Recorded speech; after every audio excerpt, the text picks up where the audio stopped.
Happiness, toujours au plus proche de vous. Vous êtes bien sur Happiness, il est 19h.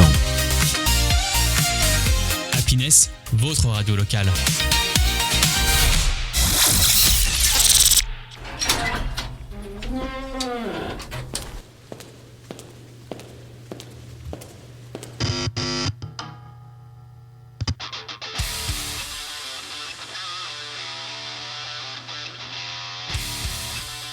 Riff & Jack avec JF sur Happiness.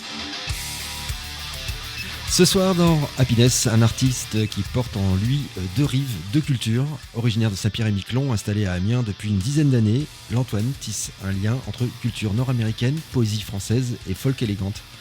Des mélodies simples, enveloppantes, écriture sans artifice, il vient nous parler de son album Point de fuite, sorti en novembre 2025. Bonsoir Antoine. Bonsoir.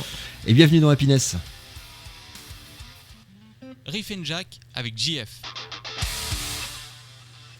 Alors grandir à Saint-Pierre-et-Miquelon, c'est grandir face à l'océan. Qu'est-ce que ça imprime dans l'imaginaire ? Ça imprime beaucoup de choses. Vraiment, ça imprime une culture qu'on n'a pas à Amiens déjà de base. Mais que tu as importé. Exactement, ouais, c'est ça. J'ai voulu vraiment revenir en allant faire un tour là-bas un été. Je me suis rendu compte vraiment de la richesse que j'avais de pouvoir connaître ça et d'avoir grandi avec cet univers-là. Et donc j'ai voulu vraiment le mettre en musique, quoi. Alors ouais, on parle souvent d'insularité comme d'un état d'esprit. Tu te sens encore insulaire ? Ouais, complètement. Ouais.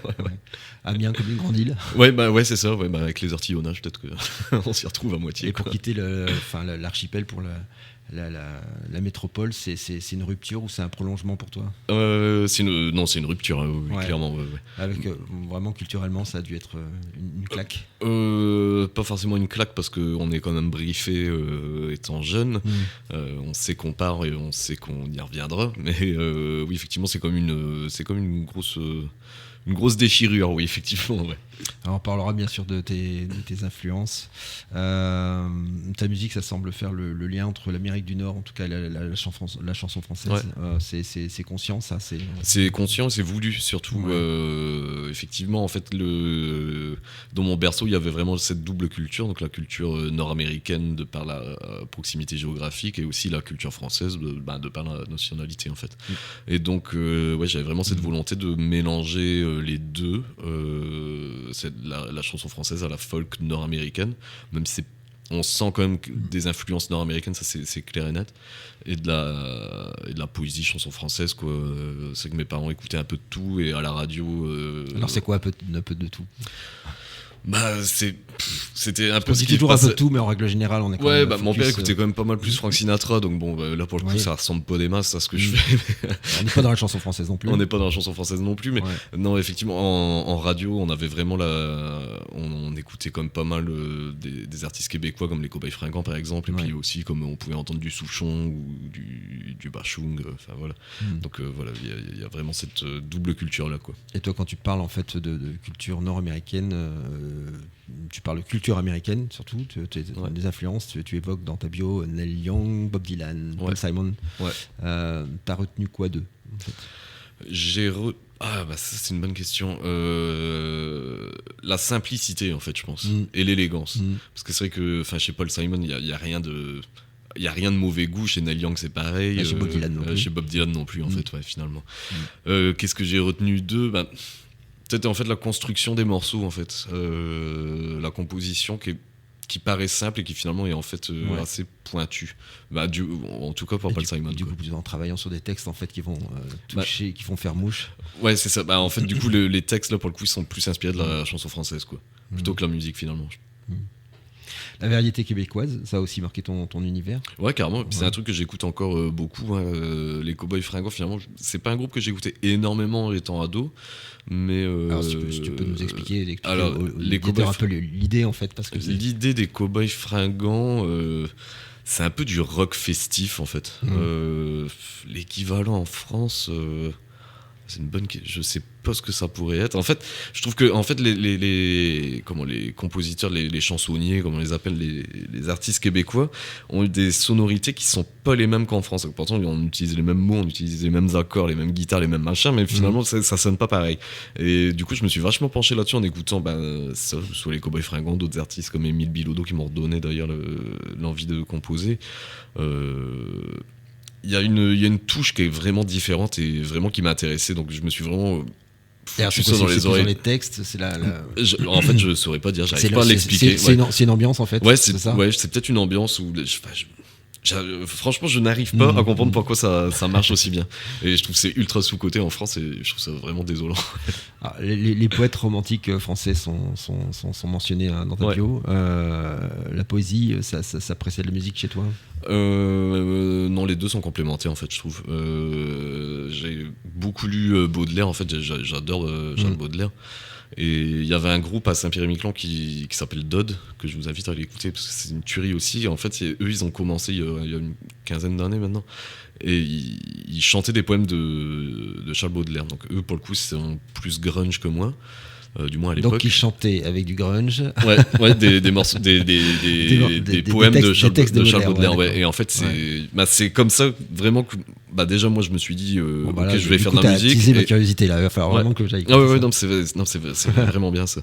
Et donc c'est vraiment eux qui m'ont donné envie de faire de la musique et de me pencher vraiment sur l'écriture de poésie en fait finalement, que ce soit des chansons des poèmes de Charles Baudelaire qui chantent ou alors les textes du chanteur Éric Daunement, c'est vraiment des choses qui m'ont beaucoup inspiré étant ado et encore maintenant c'est des albums un peu de chevet en fait.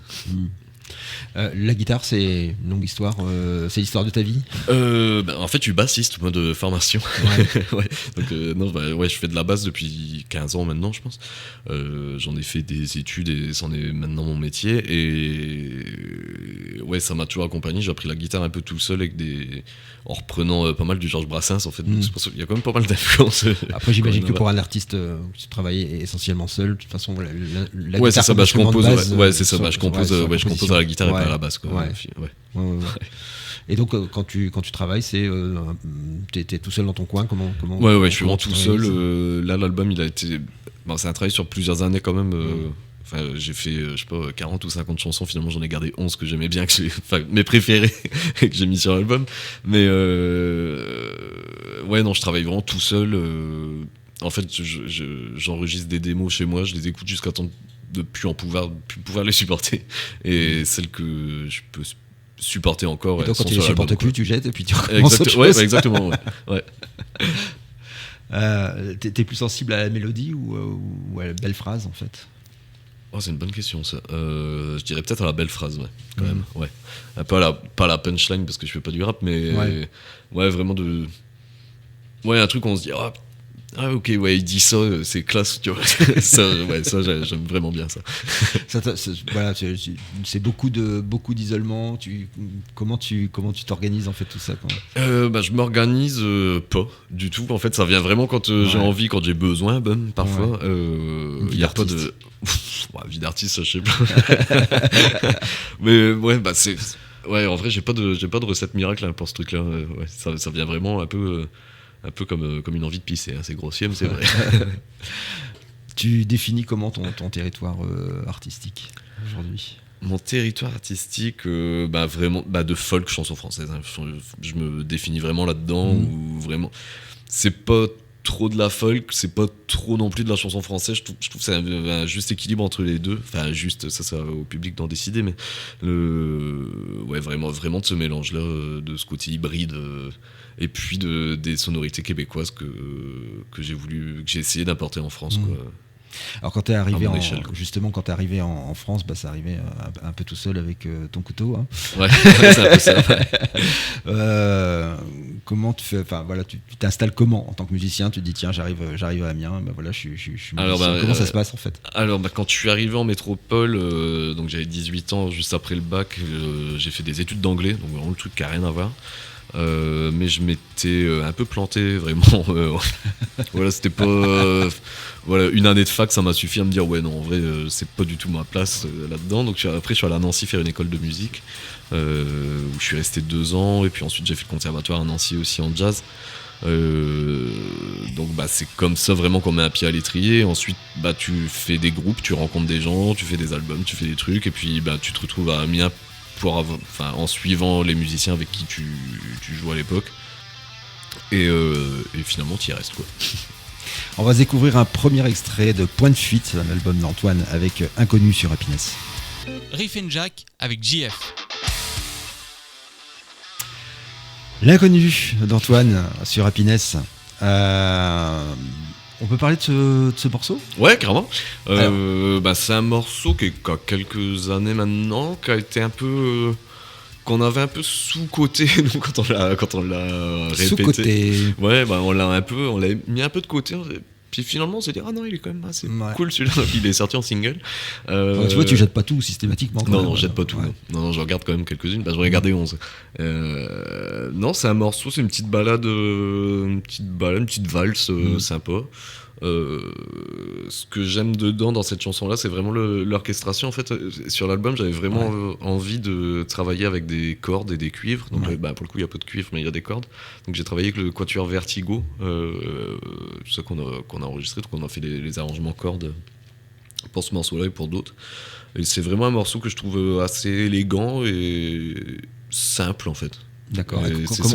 Comment t'es allé chercher les musiciens alors, comment ça s'est passé ? Alors pour les musiciens, ça se fait souvent au Charleston, donc un bar à Amiens, qui est un peu le repère vraiment de tous les c'est le QG de tous les musiciens amiénois. Et donc de fil en aiguille, de rencontre en rencontre, tu tisses des liens avec des gens et que t'aimes bien voir jouer en fait, et tu te dis c'est vraiment très cool de bosser avec cette personne.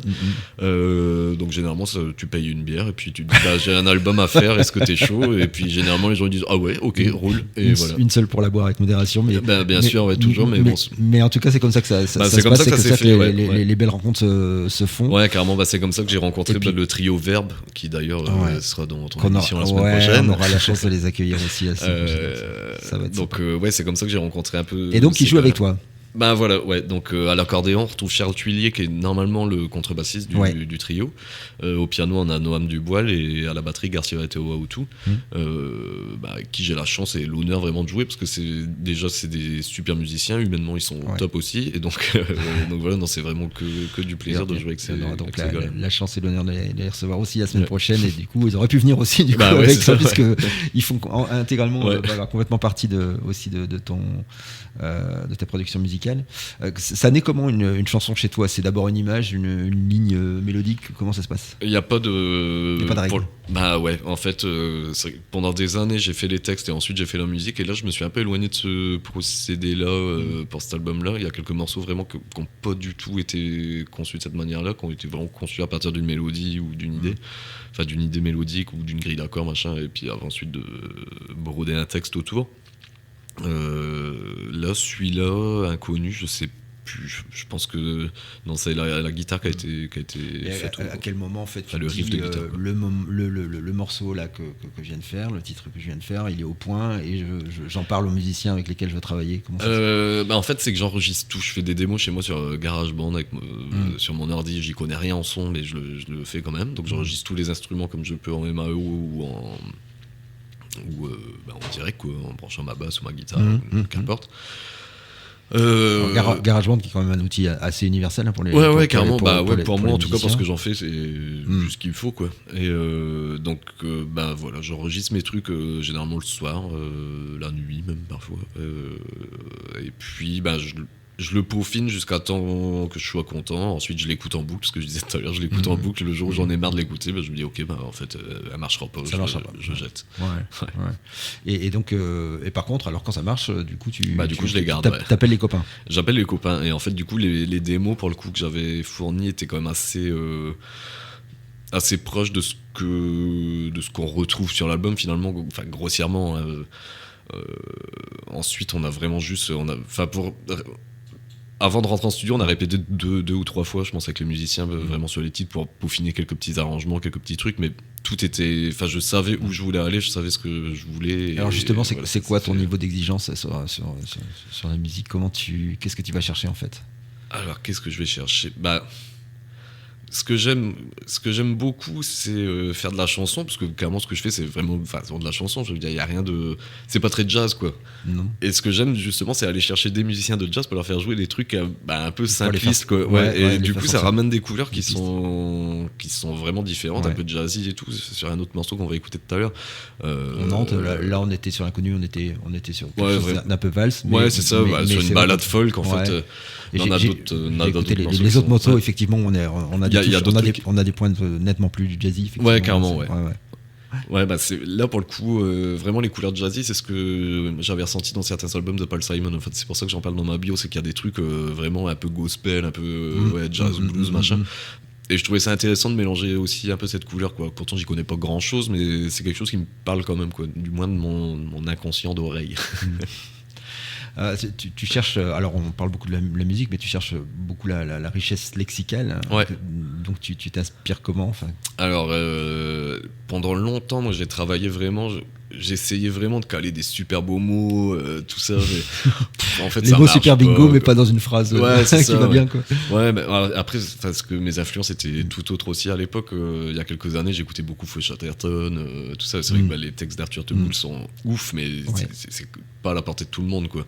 Et du coup, j'ai voulu vraiment simplifier le truc. Et c'est aussi ce que m'a apporté la culture québécoise, vraiment d'écouter de la chanson québécoise, parce que eux, pour le coup, ils s'en foutent un peu vraiment d'utiliser des beaux mots, quoi. Ils disent des choses vraies, simples et joliment, et c'est ça que j'ai voulu faire.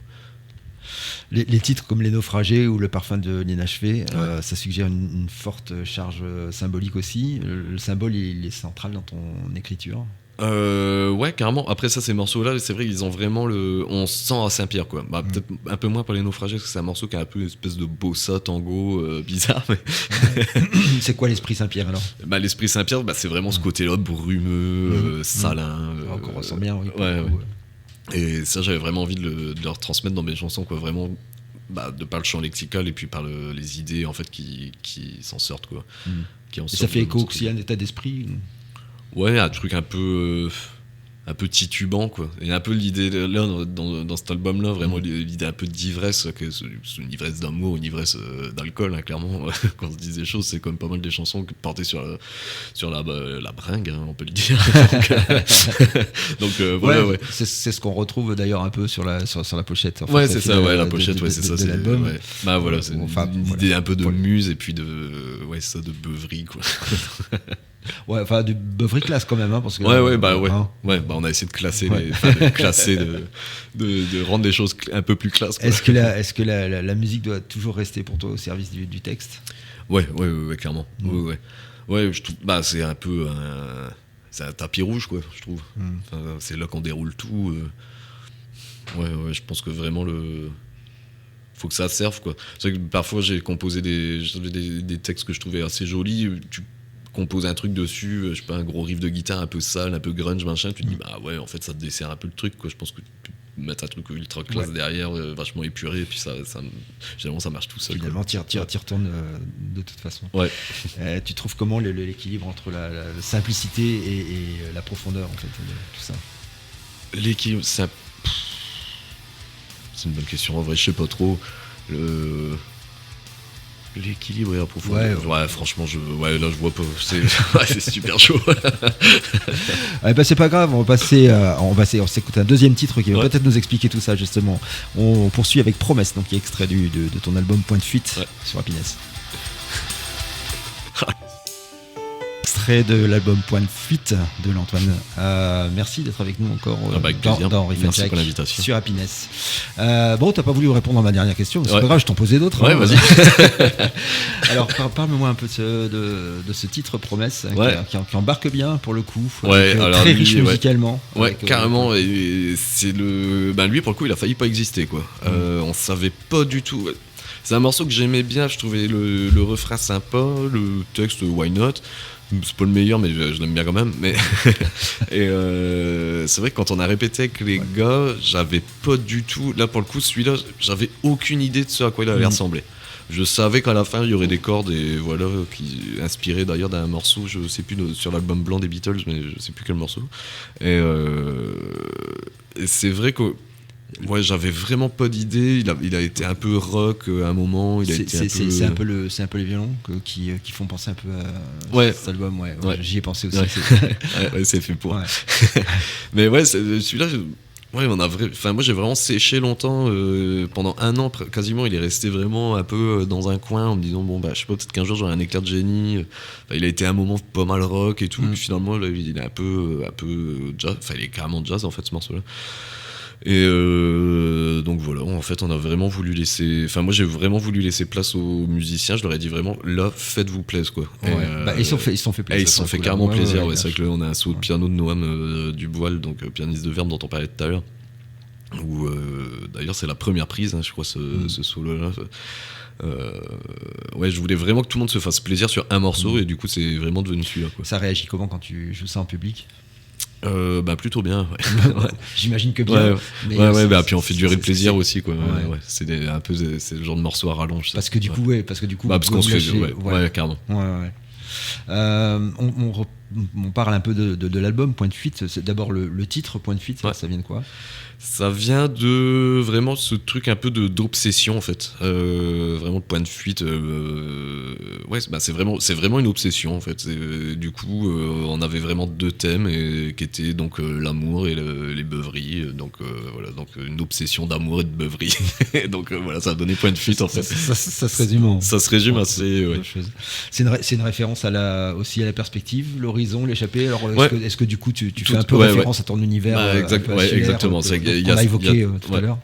Il y a de ça aussi, vraiment. Le point de fuite aussi, c'est ça qu'on a quand on regarde Face à la mer, sans parler de Calogero. Sur le coup, quand j'ai vu le titre, je me suis dit, est-ce que c'est échappé finalement de son île ou... Ouais, puis il y a aussi le point de fuite, on peut le comprendre comme il n'y a pas de fuite aussi, quoi. Ouais, donc c'est un peu comprend ce qu'il veut comme il veut.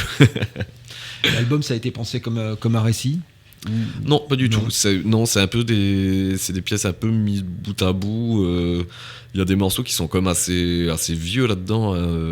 Des morceaux comme Elle, par exemple, ils sont un peu au milieu de l'album. Personne n'est venu. C'est pareil, c'est des morceaux que je jouais déjà avec mon ancien groupe de compo il y a quelques années. Donc voilà, c'est des morceaux après qui ont évolué, qui sonnent plus du tout pareil, mais c'est en tout cas la même trame. Après, ça n'a pas du tout été pensé comme une histoire.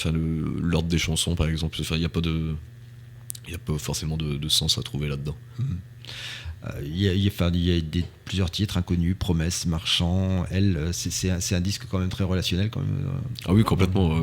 Ça exprime quoi par rapport le rapport que tu as aux autres? Qu'est-ce qu'ils expriment c'est ça, c'est vraiment cette question d'obsession en fait, d'amour, d'amour impossible, déchu, tout ça. Donc c'est vraiment ça que j'ai voulu transmettre dans ces titres-là. Alors justement, c'est quoi la place de l'amour dans l'album? Il est partout. Il est quasi je pense qu'il est partout. Il est partout. Ouais. C'est ta thématique. Ouais, carrément. Ouais. Et le thème de l'absence, ça semble aussi traverser plusieurs morceaux. C'est ça. C'est ça. C'est des chansons de post-rupture en fait. Donc. D'accord. Donc amour, absence, c'est rupture quoi. Voilà. Carrément. Ouais. Donc c'est ça.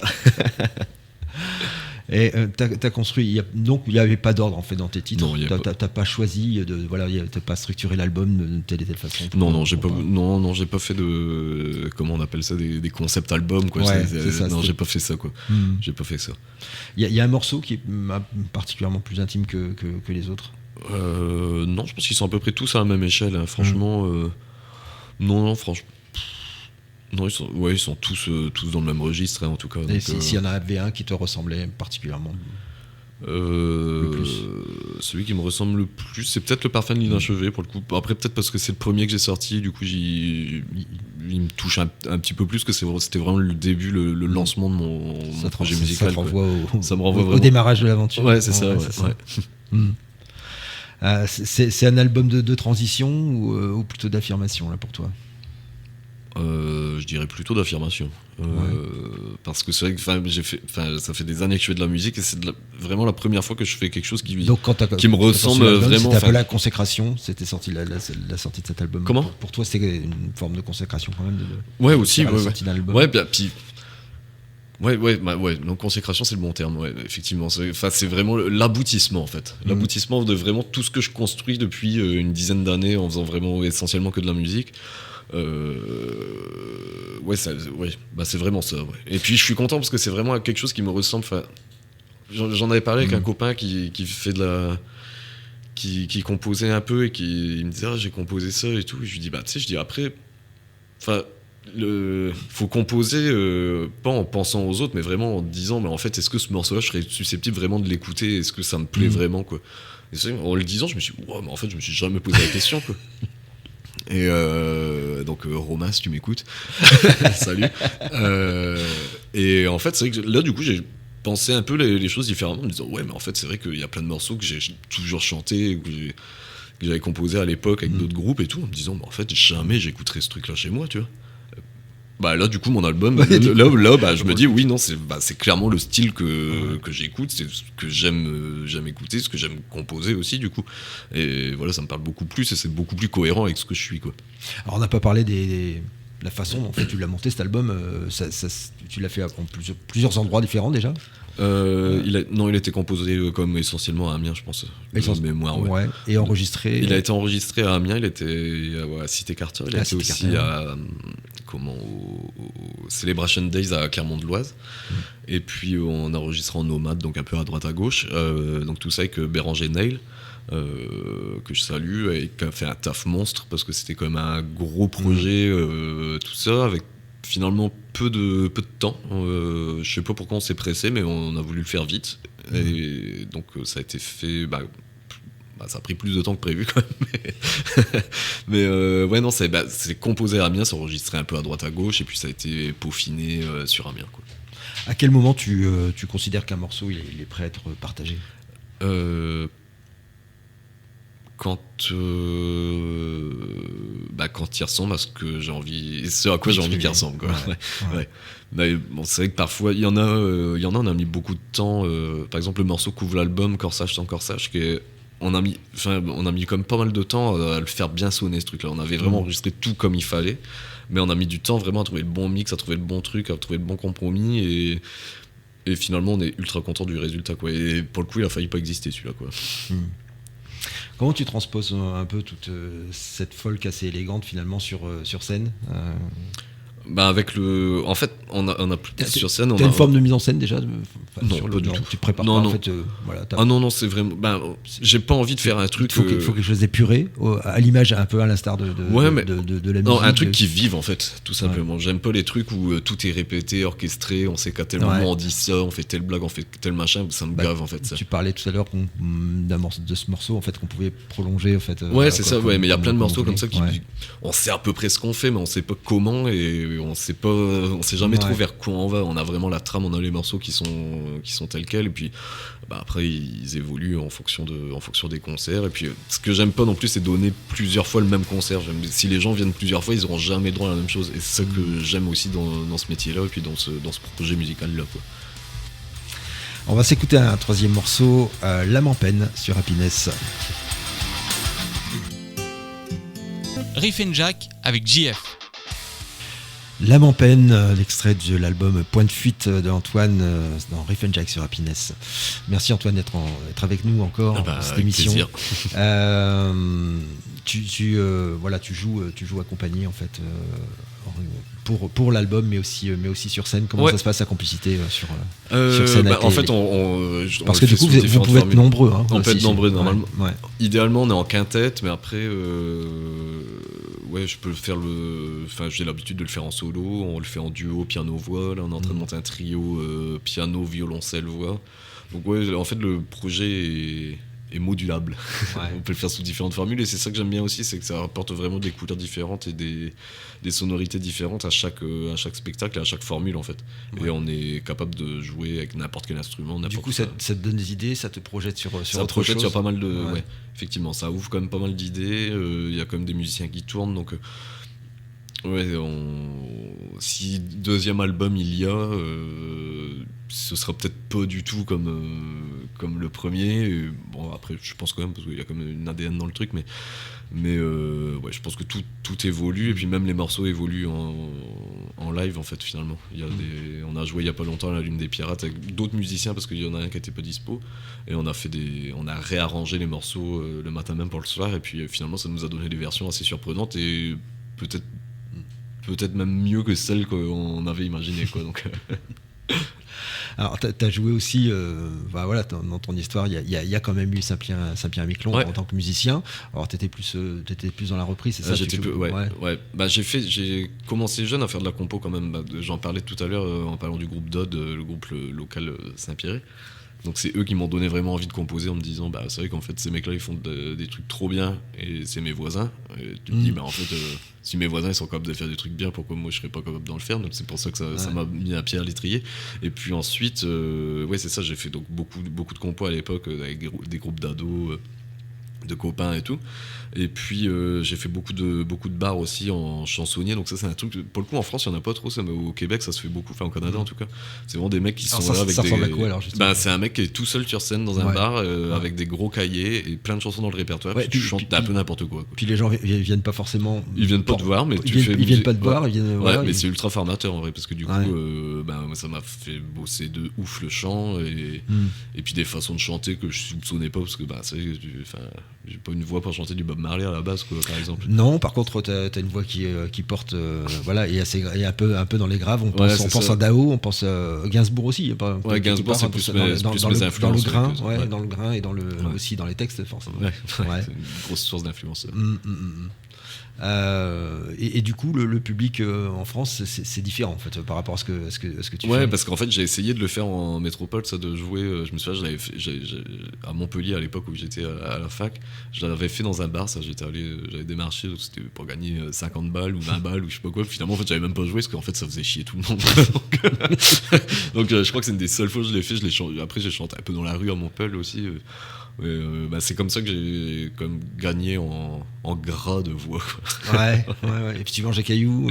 Ouais, c'est ça. Je fais beaucoup de clopes aussi au petit déjeuner, c'est ça. Tu travailles déjà sur de nouvelles compos? En fait, il y a eu pendant que je faisais l'album, il y a eu quelques morceaux qui sont pas allés jusqu'au bout parce que par faute de temps en fait on rentre en studio, j'avais un truc un peu souvent c'est un peu la veille pour le lendemain, tu te dis attends, j'avais compensé un truc, ça a l'air trop bien, et puis finalement je suis pas allé jusqu'au bout, j'ai pas eu le temps, donc j'ai des trucs encore dans ma besace, et puis à voir comment ça évolue avec le temps quoi. Les écoute pas trop sinon tu vas les c'est ça mais non, faut que je les peaufine, donc je pense que je vais me remettre à composer d'ici peu, mais bon déjà je vais essayer de finir la promo de l'album et puis d'en vendre quelques-uns et puis de faire quelques concerts aussi quoi. Comment tu t'y prends pour la pono, à part venir chez Happiness pour en parler?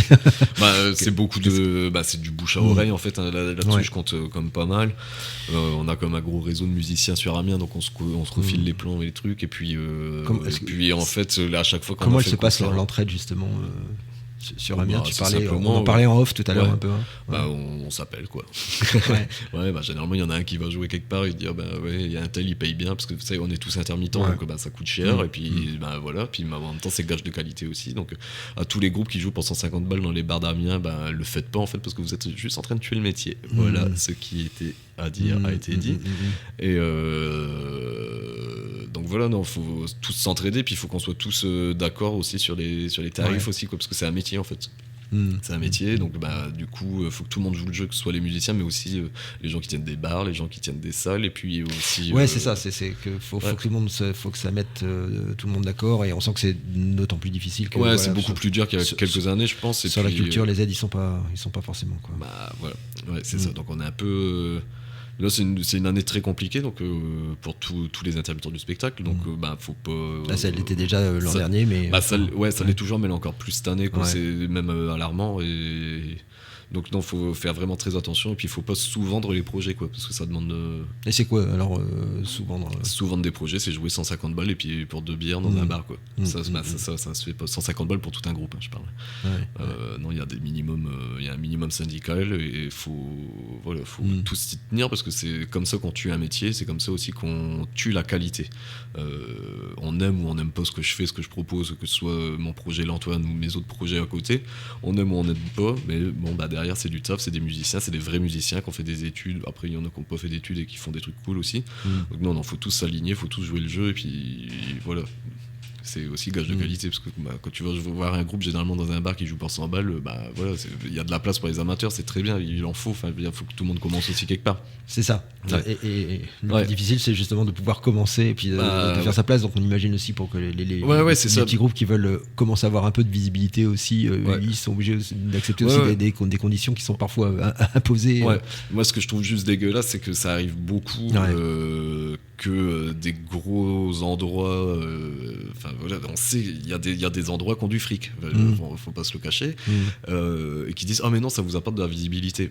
Un groupe, ça va te coûter 500 balles, c'est quoi sur ton budget de l'année? Non, en fait, ça se fait pas de faire ça. Donc, aller jouer dans les bars pour 100 balles, à la limite, dans les petits bars, tout ça pour commencer, pour jouer devant les copains, machin, c'est très bien, mais. À partir du moment où il y a des appels à projets ou des trucs comme ça, où derrière ils disent non, il n'y a pas de budget, c'est de la visibilité, c'est quand on commence à attaquer les grosses salles et quand on est recruté pour ça, c'est qu'on a aussi un niveau qui suppose en fait. Même sans parler de niveau finalement, parce qu'il y a des gens qui ont réussi sans savoir jouer. Ouais, mais en commençant par les petits bars. Ouais. Toujours. T'as envie de collaborer aussi avec d'autres artistes encore Ouais, carrément. En fait, on le fait. Je le fais souvent, quoi. Quand il y a un musicien qui est pas dispo sur une date ou sur quoi, en fait, on en appelle un autre. Puis en fait, ça débouche toujours sur quelque chose qui a rien à voir. Parce que tu parlais justement, tu disais tout à l'heure, j'ai ce projet l'Antoine là, qui est en cours. T'as d'autres trucs à côté. Ouais, j'ai d'autres trucs à côté. Ouais. On a le droit de savoir lesquels. Ouais, carrément. Je fais de la reprise dans un groupe qui s'appelle Les Revisiteurs. Donc, pour le coup, c'est rien à voir, c'est du jazz manouche. On reprend la chanson française en jazz manouche. Et puis, je joue avec Jean Caron aussi. Jean Caron et Lunaire Affaire. Donc, ça, c'est de la chanson funk, en duo. Là, on a tout fraîchement monté un karaoké humain. Donc voilà, on a monté un groupe, on joue des morceaux en quatuor. Donc, au lieu que les gens chantent sur des bandes son, il y a un groupe derrière qui les accompagne. Avec un texte qui défile et tout, comme un vrai karaoké, mais sauf que c'est un groupe qui joue, quoi.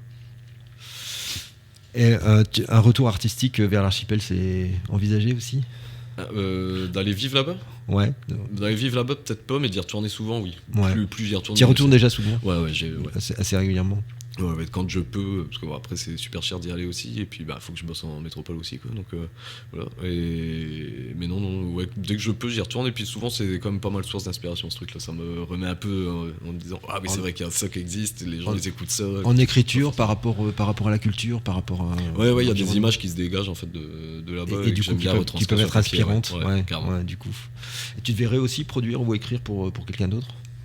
Je l'ai déjà fait. J'aime bien faire ça, effectivement.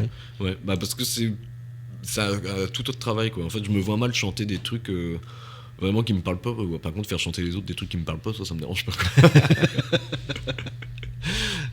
Qu'est-ce qui te parle pas? Je sais pas, moi. Aucune idée. Je me vois mal chanter une chanson sur les petits chats, par exemple, quoi.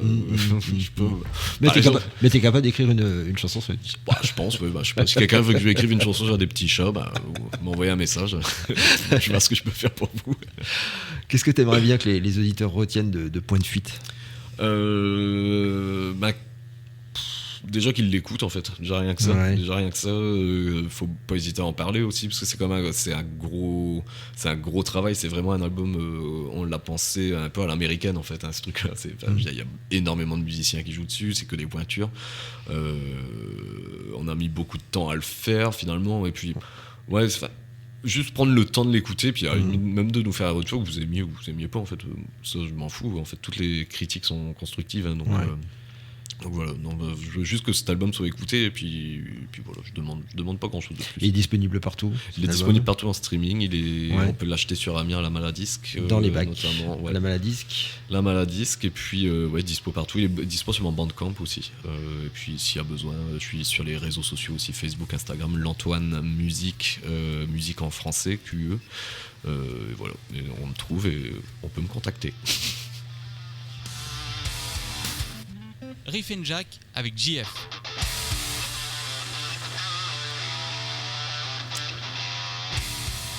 Merci Antoine pour cette traversée musicale entre deux continents.